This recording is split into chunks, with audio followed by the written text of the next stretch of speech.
Relations पढ़ने के बाद हमने जो फंक्शंस की कल थ्योरी पढ़ी थी उसमें डोमेन, रेंज ऑफ फंक्शन पढ़ लिया, ईच एंड यूनिक वर्ड का मीनिंग समझा दिया, है ना। दो की एक इमेज हो सकती है, दो ट्री इमेजेस की एक इमेज हो सकती है, बट एक ट्री इमेज की दो इमेज नहीं होना चाहिए। रामायण वाला कल एग्जांपल दे दिया था, राजा दशरथ की 3 रानियां थी, अगर तीनों रानियों को डोमेन में बिठा दें, है ना, और अगर राजा को कोडोमेन में बिठा दें तो वो पॉसिबल है, लेकिन उल्टा कर दे तो पॉसिबल नहीं है। राजा को डोमेन में बिठा दें और रानियों को कोडोमेन में, तो एक राजा की 3 रानियां, वो पॉसिबल नहीं है, क्योंकि वो फंक्शन नहीं हो जाएगा। एक की 3 इमेजेस नहीं आना चाहिए, बस ये वर्ड ध्यान रखें, एक की 3 इमेज नहीं होना चाहिए, 3 की एक इमेज हो सकती है। इसलिए मेनी वन फंक्शन होता है, वन मेनी फंक्शन होता है। फंक्शन का नाम से भी समझ में आता है, many one function. Many one function 12 में पढ़ेंगे, पर यहाँ आपको वर्ड याद रखना चाहिए, इससे समझ में आएगा कि फंक्शन कब होता है और कब नहीं होता। और फॉर एवरी का मतलब क्या है कि हर एलिमेंट के लिए आपको कोडोमेन में एक एलिमेंट मिलेगा ही मिलेगा। इसका ये मतलब है कोडोमेन में एक्स्ट्रा एलिमेंट्स हो सकते हैं, पर डोमेन में कभी भी ऐसा नहीं होगा कि कोई एलिमेंट लिखा और उसके लिए कोडोमेन में एलिमेंट्स आए नहीं, क्योंकि अगर स्टूडेंट्स आएगा तो बुक्स तो आएगी आएगी, तो तभी वो क्लास में काउंट होगा, नहीं तो वो काउंट ही नहीं होगा। ताकि स्टूडेंट का एक एग्जांपल है कि सब चीजें मैंने बताई थी, अब उसमें हम आगे बढ़ाते हैं। मैंने आपको कल ये बोला था x y, इसको जनरल फॉर्म,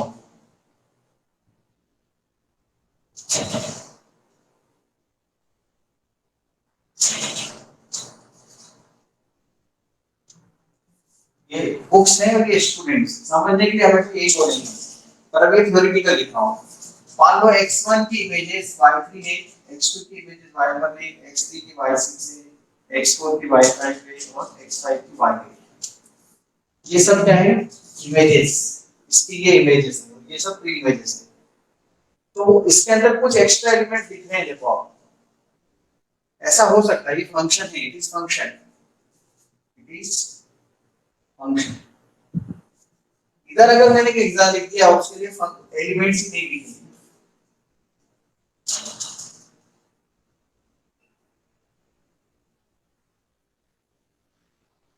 इसकी इमेज, इसकी इमेज, इसकी इमेज, और इधर एक एलिमेंट छोड़ दिया x, it is not a function, क्योंकि स्टूडेंट से तो बुक्स तो आने चाहिए ना, फंक्शन का एग्जांपल ही नहीं, स्टूडेंट को काउंट ही नहीं करूंगा मैं अपने रूम में, इसलिए उसको हटा दिया, मतलब वो फंक्शन नहीं है, एक फंक्शन का एग्जांपल नहीं, ये भी फंक्शन है। तो कोई भी एलिमेंट में छूट रहा है और सब यूनिक इमेज है, इधर के तीन उधर से जाके मिल सकते हैं, इसे बता दिया था मैंने ना, यूनिक वन हो सकता है।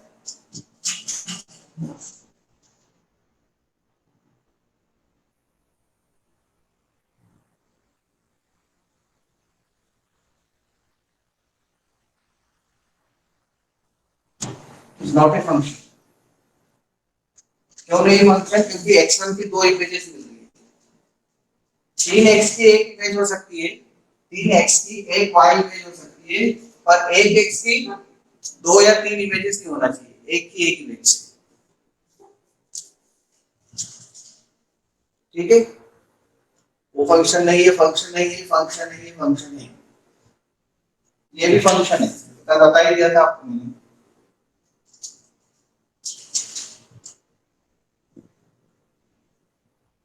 फंक्शन है। एवरी एलिमेंट, उधर भी एवरी एलिमेंट, कोई एक्स्ट्रा एलिमेंट नहीं है, उधर एक्स्ट्रा एलिमेंट हो सकते हैं, क्यों बताया, किसी कंडीशन हो सकती है, पर ये फंक्शन है, क्योंकि एवरी एलिमेंट उधर एलिमेंट रख रहा है, इमेज रख रहा है, हर थ्री इमेजेस के लिए उधर इमेजेस मिल रही हैं, सब x और y है, students y books, x students y books, x students y books, ये तो फंक्शन है, ये सब फंक्शन है। तीन एग्जांपल देखो, तो लिखे नहीं, नॉट फंक्शन। सर y मतलब वो y2 y5 और y7 मतलब उनका तो कुछ है ही नहीं, तो वो फंक्शन कैसे हुआ फिर? फंक्शन के लिए मैंने ये थोड़ी बोला था कि इसके हर एलिमेंट के लिए एलिमेंट चाहिए, मिलना चाहिए, फंक्शन की डिफाइन क्या दी थी, स्टूडेंट्स आएंगे तो बुक्स आना चाहिए, बस। अगर स्टूडेंट अंदर क्लासरूम में नहीं, मतलब वो 5 बुक लेकर आए हैं, ये रूल बनाया था, इस रूल से जो आ रहे हैं वो हमारे फंक्शंस को फॉलो कर रहे हैं, उसकी definition for every x, for every x, for every x, for every x कहाँ है, एक्स को उधर पे लिख रहा है, फॉर एवरी तो एक्स फिर y2 का तो कोई यूज नहीं रहा। हाँ कोई यूज नहीं रहा, उधर एक्स्ट्रा एलिमेंट है, मेरे पास ऐसा क्वेश्चन है, अभी आपको मैं बताता हूँ। ऐसा क्वेश्चन हुआ जिसके अंदर ऐसा होगा कि उधर में एलिमेंट्स नहीं मिलेगा, लेकिन वो फंक्शन है। एक्स्ट्रा एलिमेंट को डोमेन में पड़े रह सकते हैं, बस यही चीज ध्यान रखना। इसलिए एक चीज पढ़ेंगे अभी अपन, रेंज। और ये लिखने जा रहा था मैं, यहाँ इन सब फंक्शन की रेंज, रेंज ऑफ फंक्शन, इसको हम लिखते हैं आरएफ। ये डेफिनेशन है, ओनली दोज एलिमेंट्स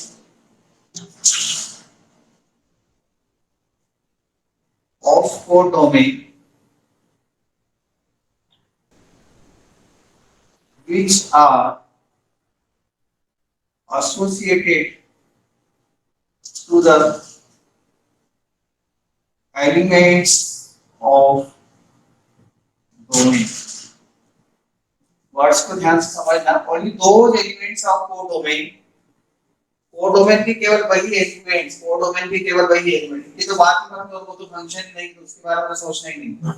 इन तीनों एग्जांपल में देखना है, only those elements of codomain which are associated to the elements of domain, जो डोमेन के एलिमेंट से रिश्ता रखते हैं, एसोसिएटेड हैं।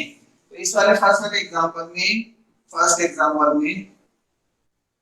इन एग्जांपल वन, इस वाले फर्स्ट एग्जांपल ले लेते हैं, ये सेकंड एग्जांपल है और ये third example.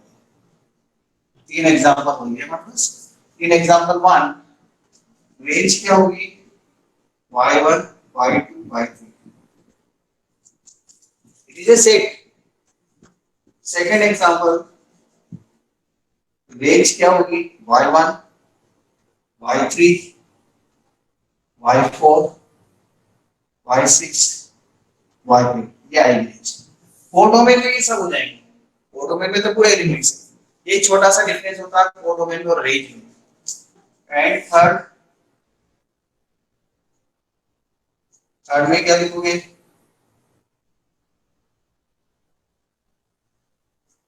Range equal to y1 y2। समझ में आ रहा है कि नहीं, दिख रहा है? सर y3 आएगा ना? हाँ y3, सॉरी y3 आएगा। हाँ बिल्कुल y3, y1 and y3। Codomain के वो एलिमेंट जो डोमेन के एलिमेंट से रिश्ता रखते हैं, जो नहीं रखते हैं वो छूट जाएंगे। ठीक है, इधर एक्स्ट्रा एलिमेंट हो सकता है, यही तो डिफरेंस है रिलेशन में और डोमेन में, फंक्शन के अंदर। नाउ हम ऐसा बोल सकते हैं कि ये जो रेंज होती है ना, रेंज जो होती है ये कोडोमेन और ये डोमेन, इसको हम एक्स से बताते हैं और इसको वाई से बताते हैं। तो रेंज होती है ना वो इसके अंदर होती है, दिस इज रेंज। तो ये रेंज जो है ना वो कोडोमेन का सबसेट होती है, कोडोमेन के वो एलिमेंट। तो ये डोमेन, रेंज, कोडोमेन, इनमें डिफरेंस समझ में आ गया हमको। डोमेन क्या होता है, कोडोमेन क्या होता है, रेंज क्या होती है, कल मैंने आपको बताया था डोमेन के लिए। अब आपको सामने देखो क्वेश्चन ऐसे होते हैं, जो अभी एक अलग का क्वेश्चन था ना, इसका एलिमेंट्स। इधर देखो ध्यान से, f such that n to n, मतलब ये डोमेन दे रखा है और ये कोडोमेन दे रखा है। n डोमेन, n कोडोमेन, ये x है और ये y। हमने ऐसी पढ़ी ना फिर x to y,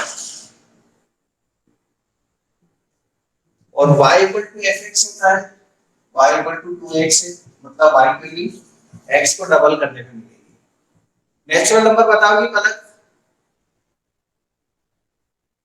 1। बस खत्म। नहीं मतलब 1 से स्टार्ट होते हैं। हाँ ऐसे आंसर दो ना, 1 से स्टार्ट होते हैं, 1 2 3 4 5 6 एंड सो ऑन, ऐसे लिखेंगे। ये हमारे स्टूडेंट्स हैं। अब ये मैथमेटिकल एग्जांपल है, मैं अपने स्टूडेंट से समझा रहा हूँ।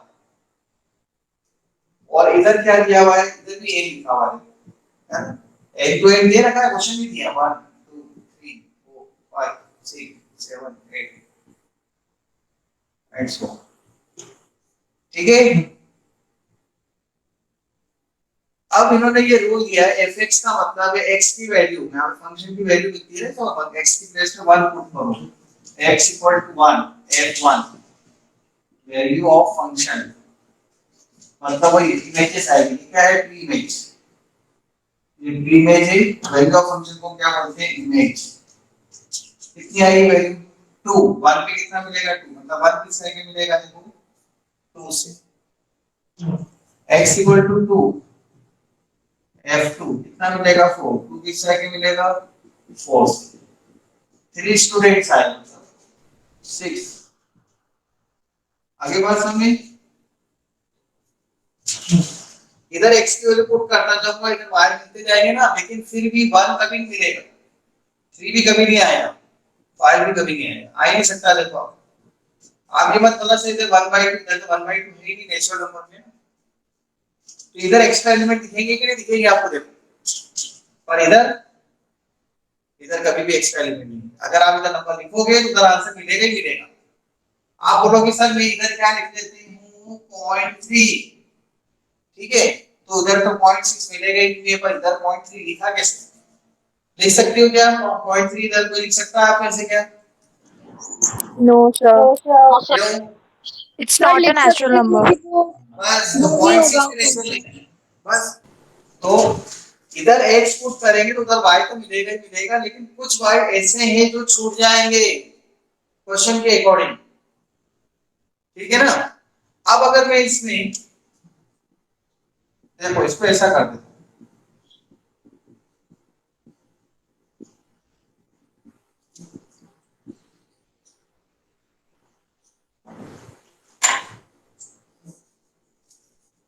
ये रूल बना दिया, रूल मैंने कहा अपन चेंज कर सकते हैं क्वेश्चन में अकॉर्डिंग टू अस, जैसा आप चाहे वैसा रूल बना सकते हैं। तो रूल मैंने बनाया 2x 1। अब देखो इधर r, r का मतलब क्या होता है, रामदाल, r का मतलब क्या है, Real number. Yes set of real numbers, ये भी रियल नंबर्स कितने होते हैं real number, Infinite. Positive and negative integers. Positive negative integers, positive negative rational number और इरेशनल नंबर सब मिलाकर होते हैं रियल Sir, नंबर्स। infinite. हां इनफाइनाइट, खूब सारे होते हैं, हमें खूब सारे तो लिख नहीं सकता इस बॉक्स के अंदर, थोड़े से लिख देता हूं, जो जो मुझे अच्छे लगते हैं वही लिखूंगा, आपको जो अच्छे लगे वो आप लिख लेना। मुझे जीरो अच्छा लगता है, बच्चों को देने में मजा आता है, इसलिए जीरो भी लिखूंगा। एनी का स्टूडेंट इसी जिसके नंबर आते हैं 10 में से आधा तो 1/2 भी लिख देता हूं, और पलक वाले स्टूडेंट्स के 10 में से 10 आते तो 10 लिख देता हूं, ठीक है। दिया स्टूडेंट इसी जिसके 5 नंबर आते हैं रूट में, वो भी कितने में से 10 में से, तो √5 लिख दिया। योवेल जैसे इसके मार्क्स 100 में से 1/3 आते हैं, 1/3 लिख दिया। हर्ष कटारिया ऐसे स्टूडेंट जिनके मार्क्स -2/7 आते हैं, -2/7 लिख दिया। सर ऐसे कुछ नहीं होता है ना, इसे ऐसे मजाक में बोला, मैंने कुछ भी लिख दिया है ना। यहाँ मैंने नंबर लिखे और इनको मैं इसमें पुट करता जाऊं तो बताओ 0 किससे जाके मिलेगा, -1 से। अगर मैं x जगह 0 रखूं तो बताओ 1/2 किससे जाके मिलेगा, 1/2 जीरो 0 से। 0. -2/7 किससे जाके मिलेगा, -2/7। डायरेक्ट पुट करके दिखा, दिमाग से बताओ, -2/7 पुट करो ना यहाँ। -11/7. हाँ -11/7। 10 पुट कर दो, मैं बता देता हूँ 19 1/3 किससे जाके मिलेगा,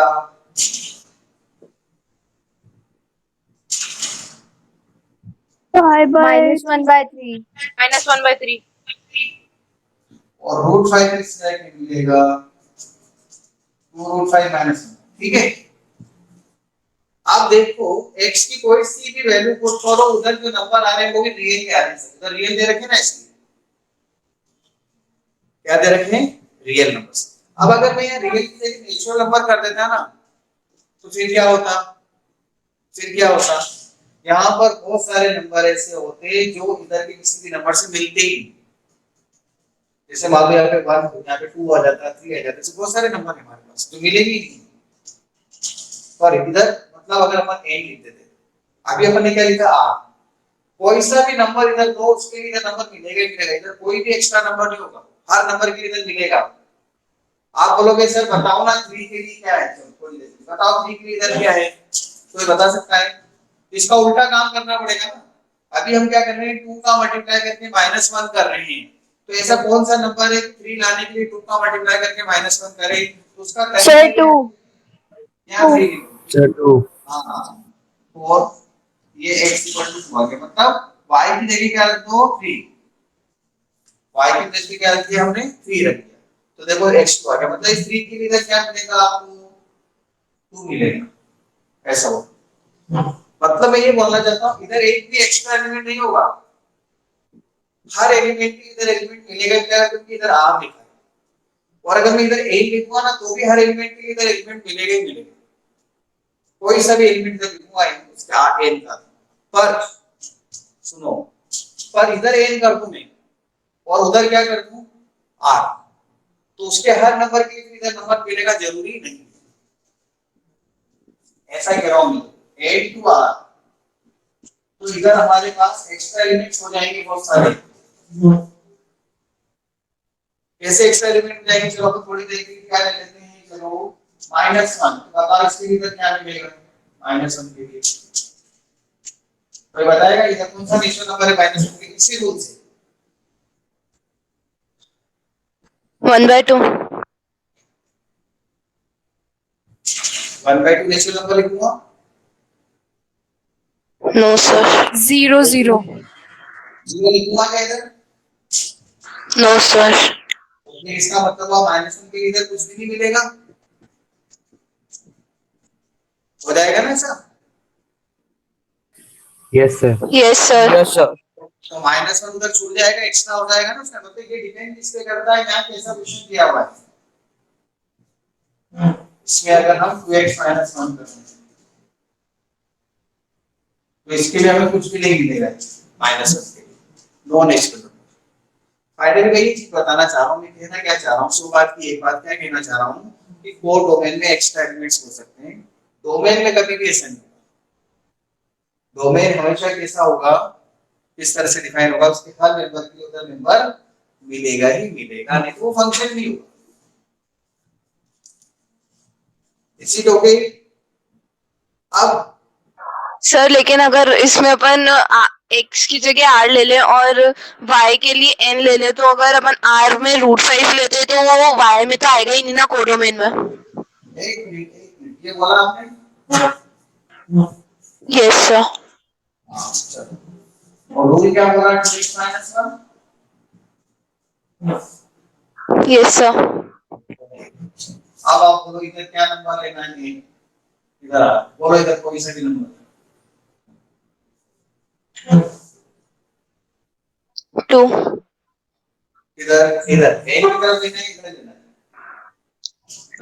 सर r में √5 लेंगे तो r में √5 दिया तो y इक्वल टू क्या हो जाएगा 2√5 -1, ठीक है, आपके 2√5 -1 यहाँ लिखना चाहिए, क्या ये मिलेगा, इसमें मिलेगा क्या, नहीं मिले, नो सर नो सर नहीं मिलेगा, नॉट ए फंक्शन भी नहीं, खत्म हो गई बात, ये फंक्शन ही नहीं है ना, आपको जो एग्जांपल है वो फंक्शन का एग्जांपल नहीं, क्योंकि इसके लिए उधर नंबर मिला ही ओके सर हर एलिमेंट के उधर एलिमेंट मिलना चाहिए, बट सर आपने तो कहा था कि डोमेन के लिए हमेशा होता है उधर तभी एलिमेंट। फंक्शन होगा, तभी फंक्शन होगा, ऐसा बोला था ना कल, अभी तो बताया था कि एग्जांपल में मैंने इधर x4 के लिए उधर कुछ भी नहीं लिखा था, वो क्या था नॉट ए फंक्शन क्रॉस लगाया था ना, ओके सर। हां, सर कोडोमेन और इमेज में क्या डिफरेंस होता है? कोडोमेन और रेंज में कोडोमेन हमेशा बड़ा होता है रेंज से, ऐसा नहीं बोलते, कोडोमेन और रेंज में रेंज और कोडोमेन इक्वल हो भी सकते हैं और नहीं भी हो सकते हैं, बट रेंज हमेशा छोटी होगी कोडोमेन से, मतलब हमेशा नहीं, छोटी होगी, हमेशा नहीं हो सकती, बराबर हो सकते हैं, इसलिए सबसेट लिखा है मैंने, सर सबसेट। कोडोमेन और इमेज में इमेज इमेज और कोडोमेन, इमेजेस मिलकर कोडोमेन बनाती है, सारे इमेजेस को x1 x2 y1 y2 y3 को का सेट जो होता है वो कोडोमेन है, इमेजेस के सेट को कोडोमेन बोलते हैं। Okay sir y equal to 1/2x।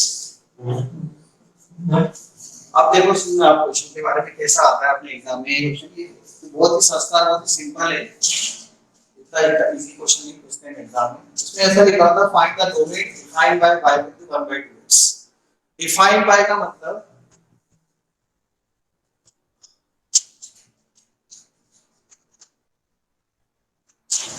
y equal to 1/2x से डिफाइंड है फाइंड डोमेन।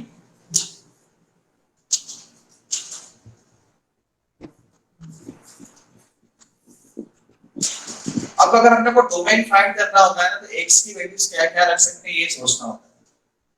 और मैं आपको बता देता हूँ पहले कि x की जो वैल्यूज हमें सोचना है 11th क्लास की बात करें तो वो सिर्फ रियल नंबर के बारे में सोचना है। रियल नंबर कौन कौन से रख सकते हैं, जैसे अभी मैंने आपको बताया था कि वहाँ स्टूडेंट्स कौन कौन से रख सकते हैं। स्टूडेंट 1.5, 2.5, 3, -2, 31 नहीं हो सकते, 0 नहीं हो सकते, 0 हो सकते हैं, -3 और ऐसे नहीं हो सकते क्योंकि वो स्टूडेंट्स।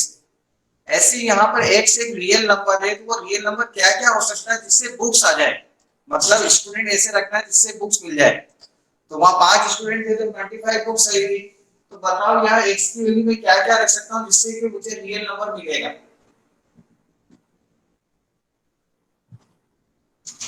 सर x की वैल्यू भी रियल नंबर ही रखेंगे। और रियल नंबर है ना, कुछ भी रखो, कुछ भी रख दो, x की जगह आंसर मिलेगा कि आप ये पूछ रहा हूँ। ये मतलब आपको इधर डोमेन ये होता है ना, ये x है और ये y है, y की वैल्यू मिलती जाएगी, x की वैल्यू पुट करते जाएंगे, तो ये डोमेन हो जाएगा हमारा और ये वो डोमेन हो जाएगा। अभी तो हमें सिर्फ डोमेन की बात करनी है, तो डोमेन में x की क्या रखते हैं जिससे हमको आंसर इधर मिलते जाए। बस ये पूछ रहा हूँ इसी और इस रूल से। ये रूल दे रखा 1/2, इसमें 5x था, इसमें 1/2x है। यहाँ स्टूडेंट में कुछ नहीं है, जनरल मैथ्स का क्वेश्चन है, कुछ भी रख दो क्या। जैसे मान लो 2 रखा, 1/4 मिलेगा, हाँ रियल नंबर होता है। -3 रखा, क्या मिलेगा, -1/6। चलो √2 रखा, कितना मिलेगा, 1/2। चलो 2 -√3 रखा, क्या मिलेगा, 1/2 -√3। मिलते जा रहे हैं ना, हर नंबर के लिए तो नंबर मिल रहा है। देखो ये भी रियल नंबर से, ये भी रियल नंबर से, तो क्या सब कुछ भी रखूंगा तो आंसर मिलेगा क्या, मैं ये पूछना चाहता हूं। ठीक है,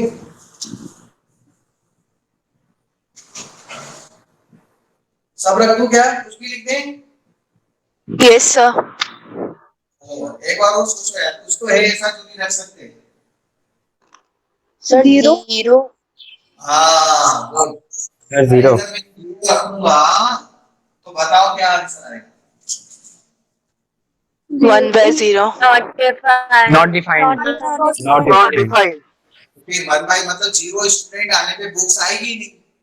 अब जब 0 स्टूडेंट आए बुक्स नहीं है तो फिर वो 0 के लिए उधर कुछ मिलेगा ही नहीं ना। तो जब 0 के लिए उधर कुछ नहीं मिलेगा तो फिर वो तो फंक्शन ही नहीं रहेगा। ये तो बोला फंक्शन है, इसका मतलब आप 0 नहीं ले सकते x की वैल्यू। अगर x की वैल्यू 0 रख दी तो डिनोमिनेटर में 0 आ जाएगा, तो y की वैल्यू नहीं मिलेगी हमें, तो we can not take this 0। इसका क्या मतलब हुआ, यहाँ पे कुछ भी रख दो x की जगह बुरा नहीं मानेगा। x बिलोंग्स टू r, अगर ऐसा बोलूं तो बुरा मानने के चांसेस थे, क्योंकि क्या नंबर नहीं रख सकते हैं कि आपने चेक करा, क्या नहीं रख सकते, 0। तो r में से क्या हटा दूं, 0 हटा दूं। r का मतलब रियल नंबर है, उसमें से क्या हटा दिया, 0 हटा दिया। 0 क्यों हटा दिया, 0 क्यों हटाया, क्योंकि x की वजह से 0 को प्रॉब्लम है, 1/0 बच जाएगा। 1/0 के लिए इधर कुछ नंबर मिलेगा ही नहीं, तो इधर 0 अकेला रह जाएगा, और 0 जब इधर अकेला रह जाएगा तो वो फंक्शन ही नहीं रहेगा। उसमें बोला क्वेश्चन फंक्शन है, इसका मतलब इस डोमेन के अंदर हम x के लिए 0 नहीं ले सकते। तो बात समझ में आई कि नहीं, किसी को डाउट है तो। Yes sir. अब ये चीज समझ लेते हैं, इसका क्या मतलब है। ये होता है difference of two sets. Yashita, Yes, sir. Yashita, Yes, sir. Difference of two sets आपने नहीं पढ़ा हुआ यहाँ पर, a माइनस b है ना। Yes, sir. सेट a में Difference. से, हाँ डिफरेंस ऑफ टू सेट्स, एक a में से और b के सर एलिमेंट। सिमेट्रिकल डिफरेंस भी नहीं पढ़ा। हाँ, तो ये a माइनस b का मतलब है a के एलिमेंट में से b को हटा दो। जैसे अपन ये लिखते हैं ना, a इक्वल टू 1 2 3 4, और b देखना हमने लिखा है 2 कॉमन 3, तो a माइनस b क्या आएगा, a में से b का एक बिट हटा दो 1, 4, ये होता है डिफरेंस ऑफ टू सेट्स। तो ये हमने डिफरेंस ऑफ टू सेट्स का यूज किया है कि रियल नंबर में से 0 हटा दो। आपको याद होगा पिछले साल भी ऐसे क्वेश्चन करते थे, all real number other than 6, इसमें करते थे वो कंडीशन आती थी ना, इनफाइनाइट सॉल्यूशन, नो सॉल्यूशंस और यूनिक सॉल्यूशंस। हां Yes, sir. Third and fourth. हाँ यस यस, वहां आप ऐसा नहीं लिखते थे, आप सब कुछ स्टूडेंट लिखते थे, फिर बाकी सभी स्टूडेंट ये लिखते थे all real number other than 0 words में लिखते थे। वो डिफरेंस ऑफ टू सेट्स को नहीं पता था, तो वो कोई गलत तो नहीं था आंसर, लेकिन मैं कभी-कभी बीच में बता देता था, देखो इसको हम ऐसे भी लिख सकते हैं, आदत है ना कुछ एक्स्ट्रा पढ़ाने की, इसलिए तो r - 0 अदर रियल नंबर में से 0 हटा दिया, इसको ये a - b वाला कंसेप्ट लगाया। ये बहुत छोटा सा क्वेश्चन था जो मैंने किया। योगेश कोई डाउट? हर्ष कोई doubt? No sir. Okay, Divyansh, Mogra, sir अगर y में 0 रखेंगे तो क्या होगा? दिव्यांश, मोगरा, हाँ यस सर। कहाँ थे यार, आवाज लगा दी 3 मिनट, कोई doubt? No no sir. Ramesh क्या बोल? सर y में 0 रखेंगे तो x भी 0 हो जाएगा ना?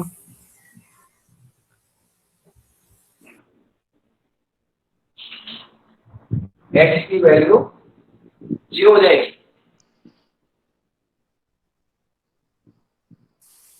क्या बोले बताओ ना।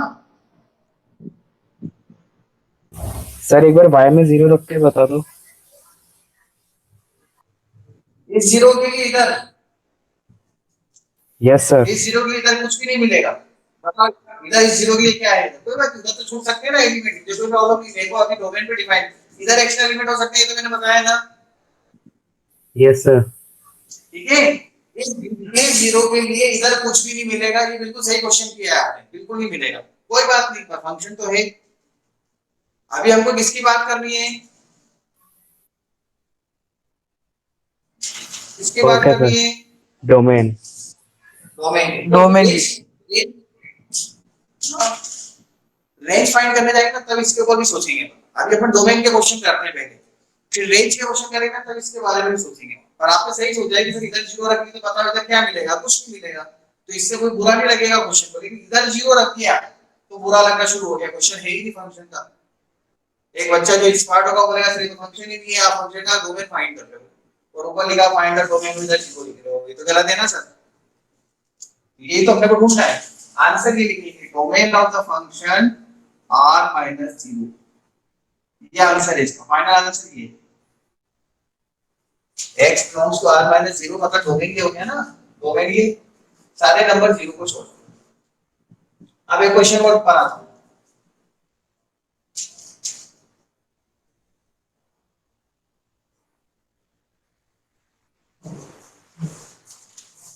ये रूल है, जैसे अपन ने 5x लिखा था ना, ये ऐसा रूल बना है कि स्टूडेंट जो भी आएंगे उससे ये बुक्स आती जाएगी इस रूल से, समझने के लिए बोल रहा हूं मैं ना, कि स्टूडेंट ऐसे कैसे आएंगे, सर नेगेटिव नेगेटिव तो सिर्फ समझने के लिए बोला है, इधर स्टूडेंट रखते जाओ इधर बुक्स मिलती जाएगी, ऐसे वेन डायग्राम समझने के लिए बनाना है बस, लेकिन आंसर अपने को कैसे लिखना होगा इस तरह से, क्या लिखेंगे यहाँ पर x not equal to 0 since, इसके बाद ये आंसर है, बस ये दोनों ये तीनों स्टेप आंसर है हमारे, ये स्टेप और ये स्टेप, बस बाकी तो सिर्फ समझने के लिए लिखना है, अपने समझ। बट 0 रख तो सकते हैं, फिर वो 0 हो जाएगा ना।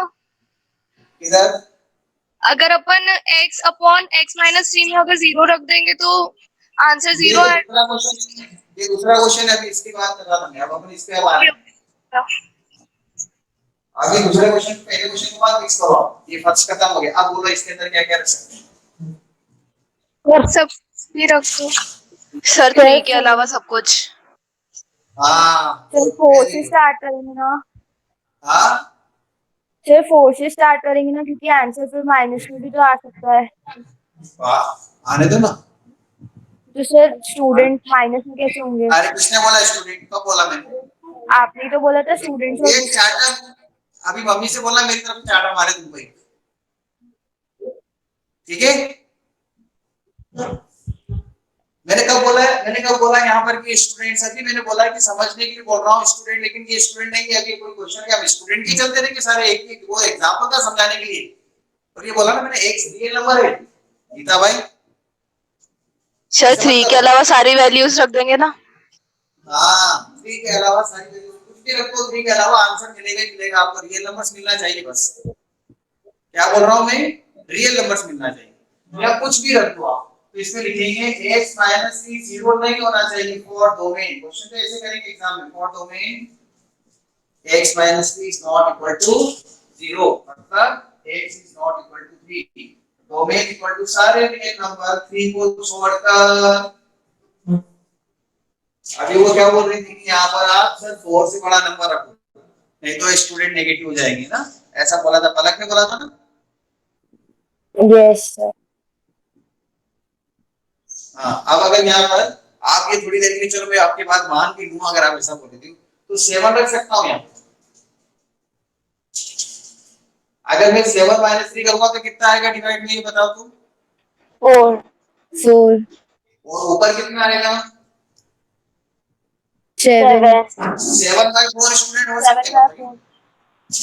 7 बाई 4 स्टूडेंट कैसे होंगे जरा बताना। 1 पॉइंट समथिंग, 1.9 स्टूडेंट कैसे होंगे फिर, अगर आप ऐसा सोच भी रहे हो। ये स्टूडेंट नहीं है, वो समझने के लिए बताया था। x की वैल्यू कुछ भी रखना है, रियल नंबर लेकिन ऐसे रखना कि y मिलता जाए। अगर मान लो मैंने यहाँ 3 रख दिया, इधर कुछ भी मिलेगा, देख लो मिलेगा 3 के लिए। No sir. इसलिए बोल रहे हैं कि सारे रियल नंबर 3 को छोड़ दो।